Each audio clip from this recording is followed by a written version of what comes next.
Ha ha! This. I'm going to read this out. Ha ha! That's a mature way to start. How sad can you get? I mean, get over it. Move on. You can call your country Loserville. That is brilliant.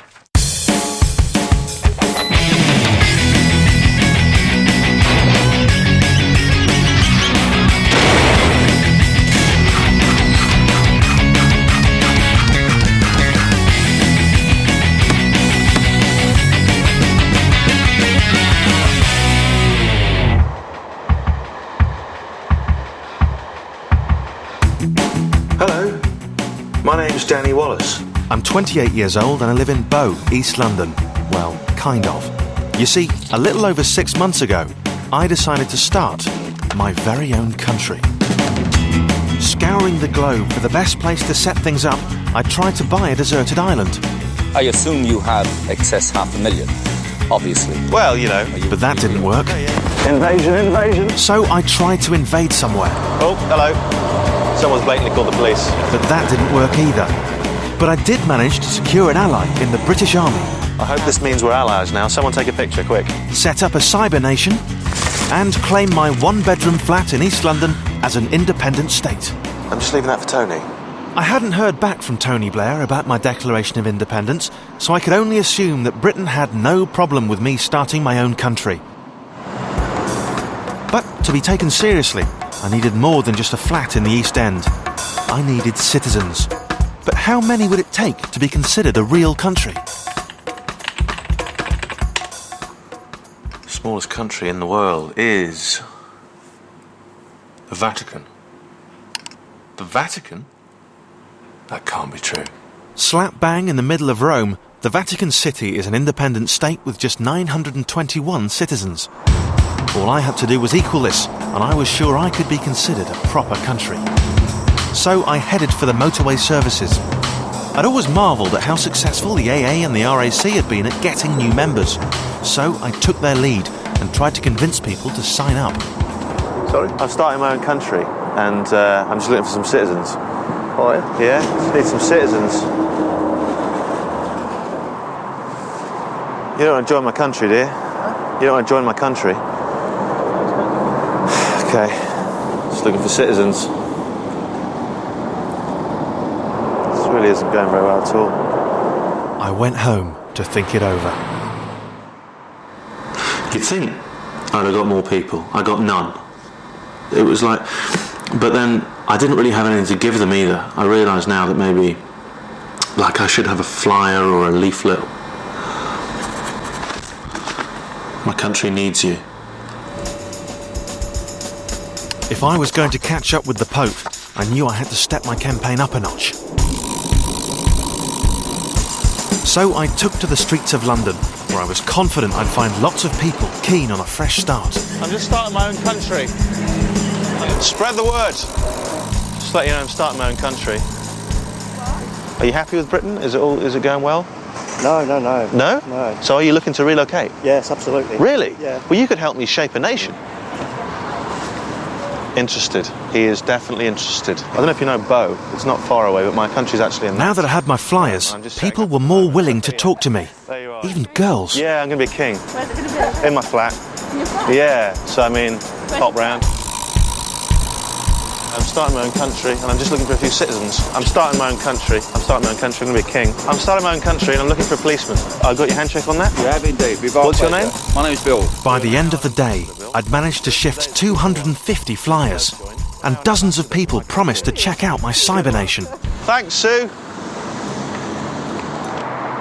The next morning, I couldn't wait to see if anyone had got in touch.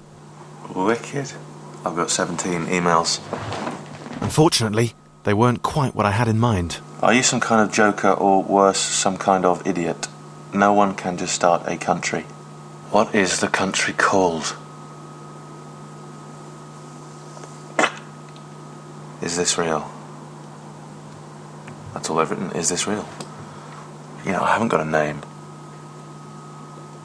That's basic stuff, isn't it? A flag. I haven't got a flag. Pretty basic.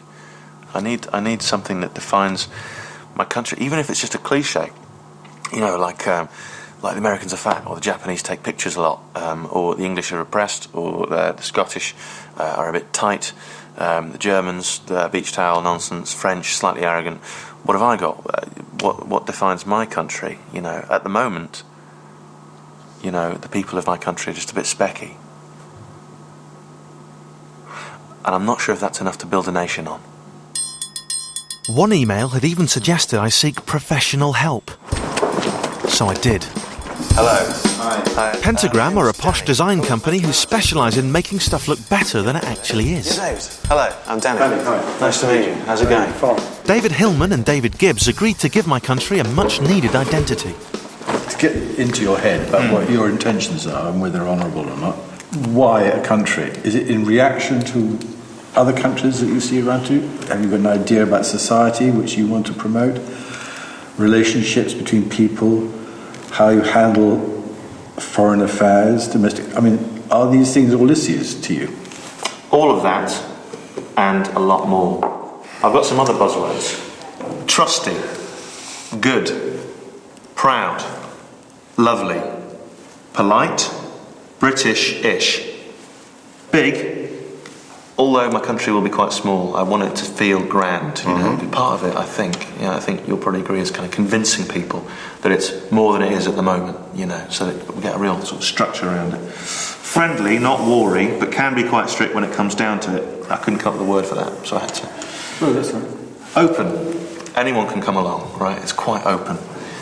So, I mean, that gives you a kind of idea of... Okay, can we resolve that into what you classically do when you're creating a brand? You start by defining the qualities and the values and the behaviour. And from that, you resolve what is an overall proposition. Have you got a pen? Let me see how this looks.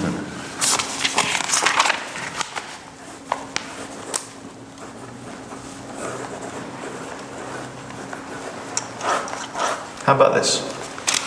Be good. Be good. Yeah? So, not only is it, you know, my way of saying, come on everyone, just, you know, be good to each other, be nice. It's also me going, be good, all right, because I'm watching and I'm the king. So, I mean, what we should agree is actually what we're going to give you. So it's going to be a name. If you can come up with a name, that would be great. A flag? A flag. A flag, yes, a flag. A coat of arms might be something worth thinking about. Good. I've drawn a lion. Yeah. He's got glasses. Okay. Glasses are a strong element of this identity. Yeah, aren't they? I think so. So the specs, again, good for coat of arms. I've written here, shows power, yet sensitivity, a winning combination. So this country is what Britain should be. Yeah. So that's a quite nice way of looking at it. Yeah, I think... If Britain hadn't screwed up along the way, this is what This it could is the have been. kind of the dream. This is a good dream. It was great news. Not only were David and David going to make my country look like a proper country, they were going to give me a free flag too. Should you pop that on your window? Just In the meantime, I'd have to make do with my trusty flyers. If you go to the website, maybe you can sign up and we can all meet up and, you know, make some decisions. Oi, can I come there, join up? Yeah, do you want to be in my country? Yeah! Yeah? Spread the word, my friends. Spread the word, Yeah. the gospel. What's your name? Who, me? Yeah. I'm the crazy man. Are you really? The man who stole the World Cup. Good old Danny, never mind. See you later, crazy man. Crazy Man seemed nice enough, but he did make me think. My instinct is to go, right, everyone, in you get, come on, all of you at once, you're all welcome. And Crazy Man, on the tube there, you know, I enjoyed meeting him. He was a nice guy. He wasn't proper crazy. He wasn't, you know, he wasn't dangerous. He was just a bit left of centre. And, you know, I would like that. I would like, you know, lots of left of centre people, but not proper crazy people. That's what he was kind of, that's what I got worried about. I don't want actual crazy men running around the flat. You know, that'd be crazy. I needed advice. I tracked down a man who might be able to help. Hello. Hello. Anthony Brown had done tons of research into how countries decide what their immigration policy should be. I'm kind of saying, come along, become a citizen of mine. It'll be marvellous, and then we can work out what we're going to do, really. So my policy at the moment is kind of like all are welcome. Yeah. Which is, I think, quite a nice way of going about things. Is that going to raise any problems?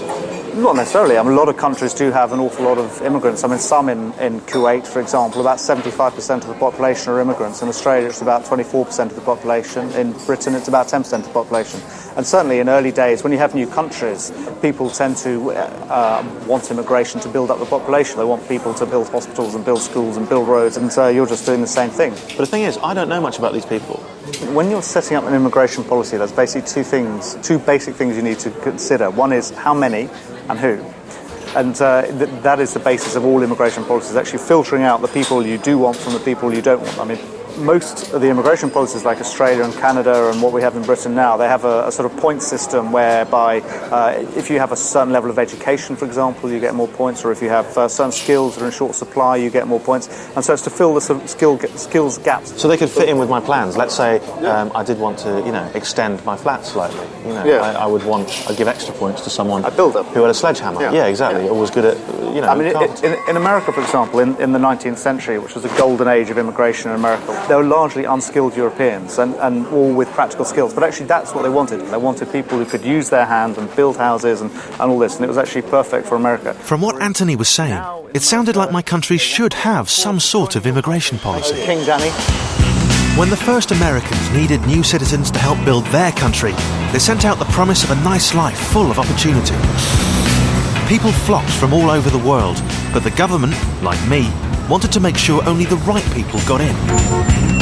Arriving in New York, potential citizens were greeted by the Statue of Liberty. There she is, symbol of a nation. I should probably get one done of me, like that, to inspire and unite the people. Probably not in green, though. And probably a bit less ladylike as well. I went to the immigration centre on Ellis Island, where a man named Barry said he'd show me how it all worked. As you know, Ellis Island was the preeminent immigrant control station in the New World. And the New World needed lots of new people to immigrate and to populate the American West. But as time went on, there were so many immigrants that the government decided that they wanted to be more careful about receiving people. So they opened Ellis Island. And this was in 1892. Immigrants came in two lines, women and children in one line, and men in the second line. And they would be watched by matrons and doctors and inspectors to see how intelligent they were and how they were walking. Really? Even how they were walking would be studied? That's right. This exhibit in our museum shows the mental testing of immigrants. This is? Yeah, these are original tests that were formulated for people that could not speak English. And so they were asked to put together puzzles. They were shown smiling faces, frowning faces, asked to describe what kind of expression is that. Anything to show that you had ordinary intelligence. Yeah. That's all they were looking for. Actually, very few were found to be really stupid enough to deport. Right. A lot of immigrants come for special reasons. Some immigrants, in this case of this English woman, she came to look for a husband in America. Oh, really? Yes. She really set out? Yes. Right, okay. And you can see she's quite pretty, actually. She was on a ship, an English ship with about 1,000 picture brides. Really? And that was these ones down here as well? Yeah, this was a Greek ship. I imagine a few of them are still unmarried. And the thing that I'm interested in as well is, immigration must be good for a nation. It can't just be about cheap labour. Actually, cheap labour was important too. Just like today, we have lots of Mexican immigrants to come to the United States, for instance. And they're engaged as cheap laborers. And they're very valuable. Because with low wages and hard work being carried out, that meant that companies could become more prosperous, investors would make more money in their returns and their stocks, and the country's economy would improve. So there is value in that. I mean, I can understand why you'd need all these kind of controls and why you'd need all this kind of, Well, this only really comes after your initial nation has been populated by some initial people. So in the beginning, you have a very open policy. You have no control station. You let anybody in. Well, that's kind of the stage I'm at now. Yeah. I'm kind of going, all are welcome. Yeah. I just need people. That's all I need. Yeah. If I was to stand any chance of catching up with the Vatican and having a population bigger than the smallest country in the world, I needed loads more people. So I couldn't afford to be too picky. I decided I'd let everyone join my country, just as long as they were nice. Wow. I've got a lot. I've got how many? Look at this. All these people. Oops. Well, whatever. I couldn't work the focus, so I'm afraid you just have to believe me when I tell you I've got how many? 64 emails. All I needed to do now was formulate a simple citizenship test to make sure they were all nice.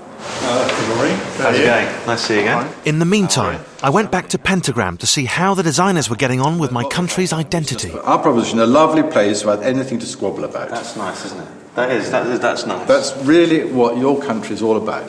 Now, here are some names that we've chosen which just get you thinking. Yeah. First name is alternation. That means the citizens would be alternatives or alternatives. Yeah? Nice. Flatland, this is just derived from the original space, but it's quite nice because it's flat, it's clean sheet, you know. Yeah, no yeah. bumps and Yeah. nothing to bump into. I like that, Flatland.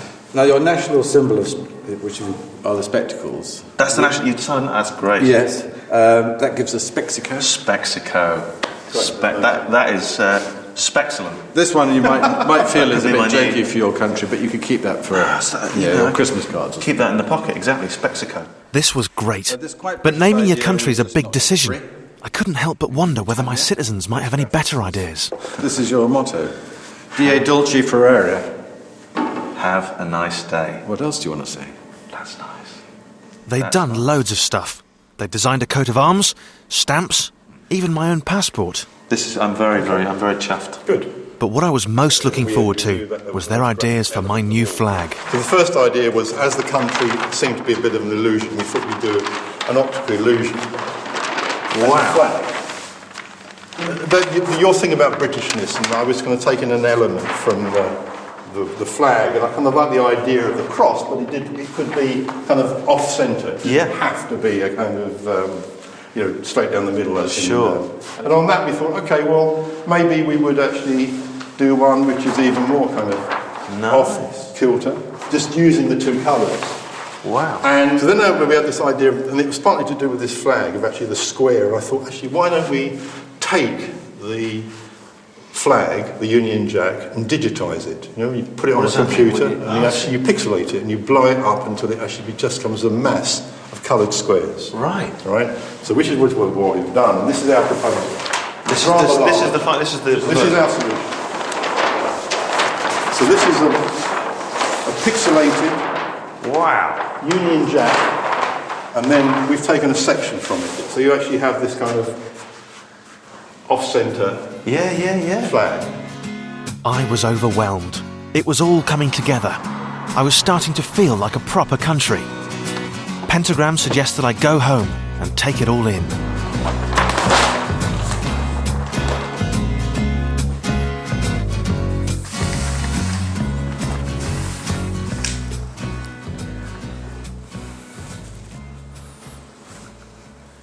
I like this one. And I know it's what Pentagram were going for. And I can see the reasons for it, and I can see what it all means. But I think I just find it quite hard to draw, if I was telling people. Whereas this one, I know they weren't as keen on this, but I'm starting to really like it. And I wonder whether, as a leader, I should be led or I should lead.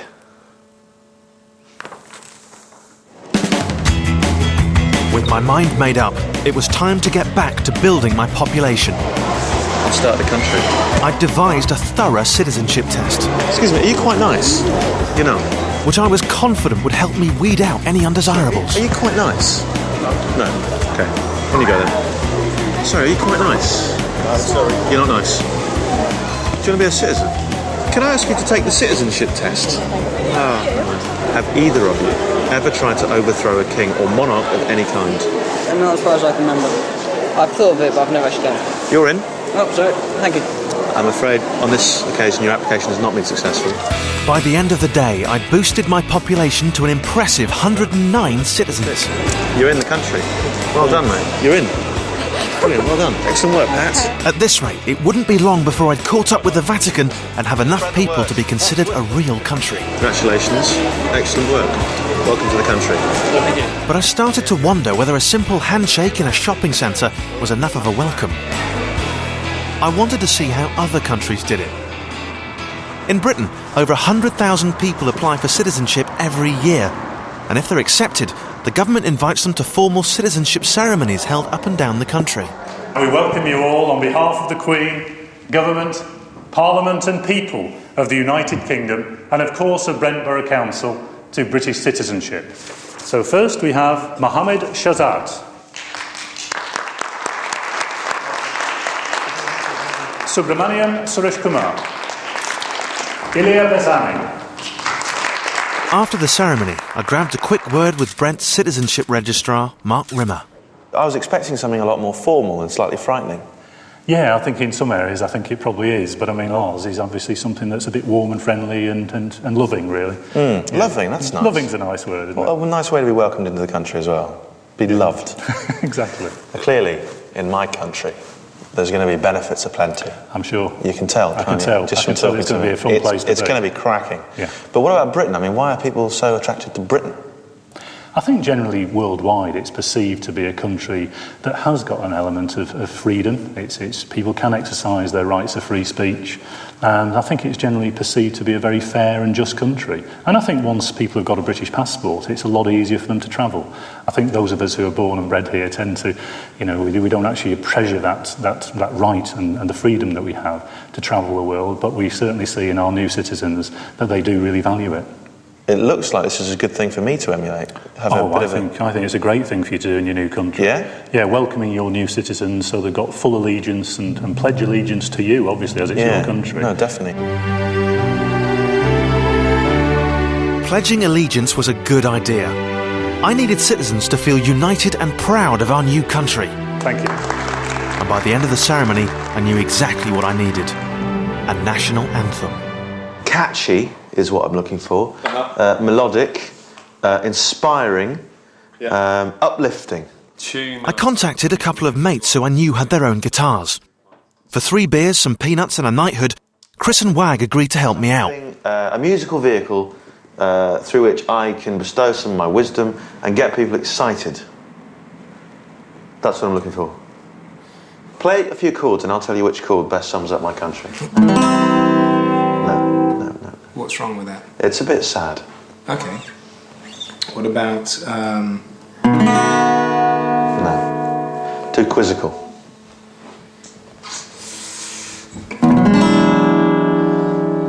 Yeah. No. See, that's kind of got... What's that one called? I don't know, actually. You made that up? Yeah. Well, that's good, because that's kind of... We're starting a whole new thing. But I need something a bit faster. That was kind of... Something that says excitement, danger, wisdom, but, kind of inspiring. So it's kind of campfire sing-along almost. Yes. What are you thinking in terms of lyrics, Dan? One of the things I want to get across is the fact that every citizen is an ambassador for the country. In the same way that when you're at school, you're an ambassador for the school, and even after home time, you have to keep your tie straight because you're an ambassador for the school. Every citizen's an ambassador for the country. So if we can get something in about that... Ambassador.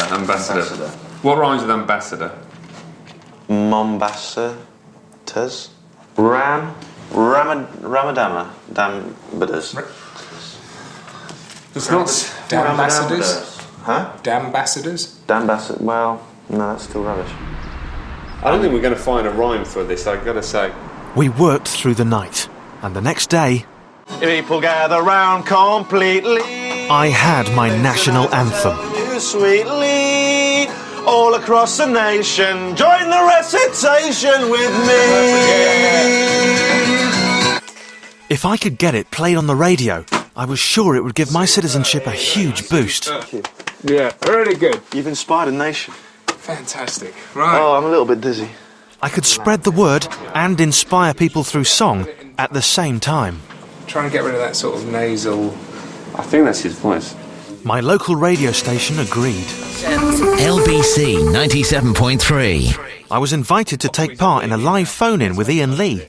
You're here because you're starting, or you've started your own country? Both. I'm in the early stages, so I've started it, but I'm still starting it. But what?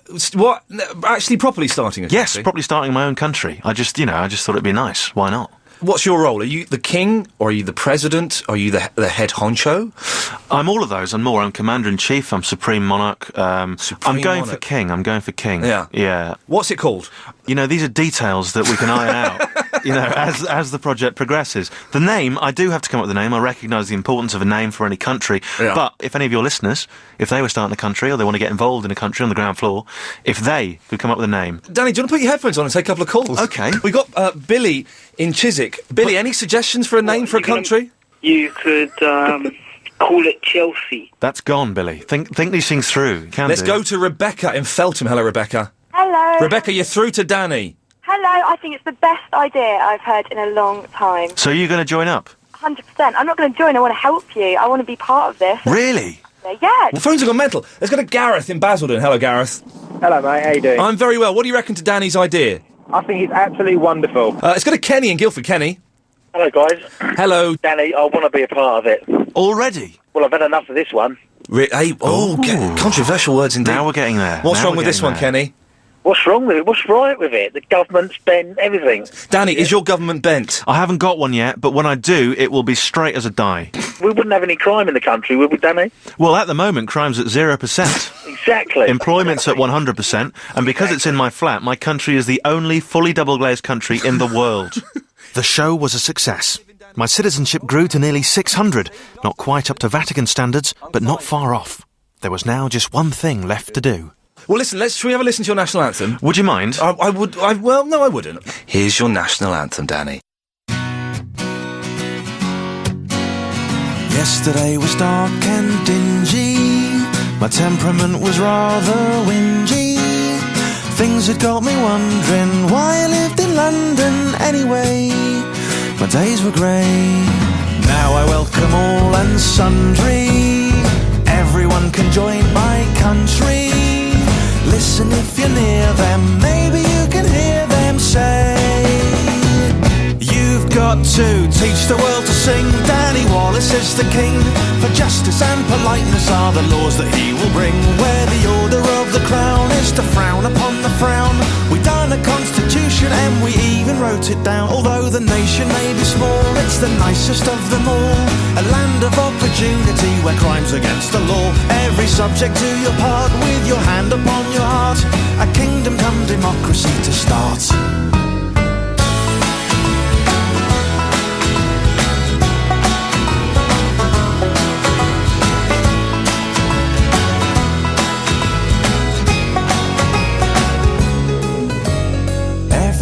Just the same.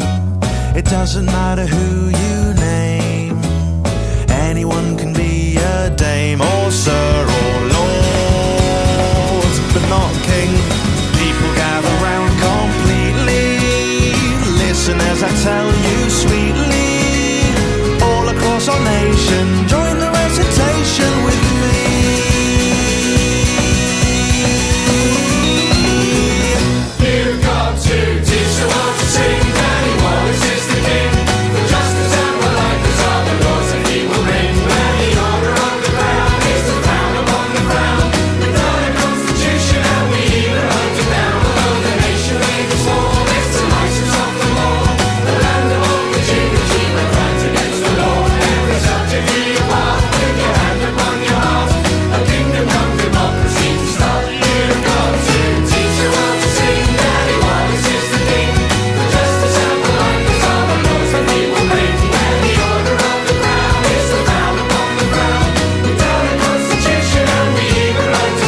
If you'd like to become a citizen of my new country, visit me at citizensrequired.com. Or, if you're a digital viewer, press red now, where I'll be taking your calls live on Citizen TV.